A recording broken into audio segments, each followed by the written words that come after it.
পুরুষ কাঁদে যখন সে হারায় তার জন্মদাতা পিতাকে।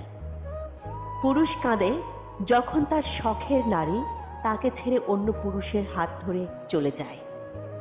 পুরুষ কাঁদে যখন তার কাঁধে থাকে তার প্রাণপ্রিয় সন্তানের লাশ। পুরুষ কাঁদে যখন তার মেয়েকে বিয়ে দিয়ে অন্যের ঘরে পাঠাতে হয়। পুরুষ আরো বেশি করে কাঁদে যখন সে কলিজা ছেঁড়া ধন শ্বশুর বাড়িতে গিয়ে ভালো থাকে না। পুরুষ কাঁদে যখন সে তার সন্তানকে মানুষ করতে ব্যর্থ হয়। পুরুষ কাঁদে যখন হাড় ভাঙা খাটুনির পরও সে তার প্রিয় মুখগুলোর জন্য সুখ কিনতে পারে না।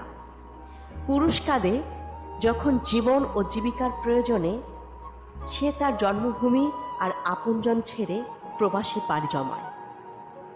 পুরুষ কাঁদে যখন সে বুঝতে পারে সে আসলে কি ভীষণ একা, অসহায়, কিন্তু সে তার অশ্রু কাউকে দেখতে দিতে চায় না। পুরুষ তখনই কাঁদে যখন সে হারিয়ে যায় আধারের অতল গহ্বরে। সে কাঁদে একা বিছানায় শুয়ে যখন তার মাথার নিচে বালিশটা ছাড়া আর কিছুই থাকে না। পুরুষের সেই অশ্রু তার চোখের গর্ত থেকে বেরিয়ে আসে না। পুরুষের অশ্রু বেরিয়ে আসে তার হৃদয়ের গহীন থেকে, কখনো সেটা একটা দীর্ঘশ্বাস, কখনো বিস্ময় হতবাক হয়ে চেয়ে থাকা, কখনো বা নিশ্চল নীরবতা।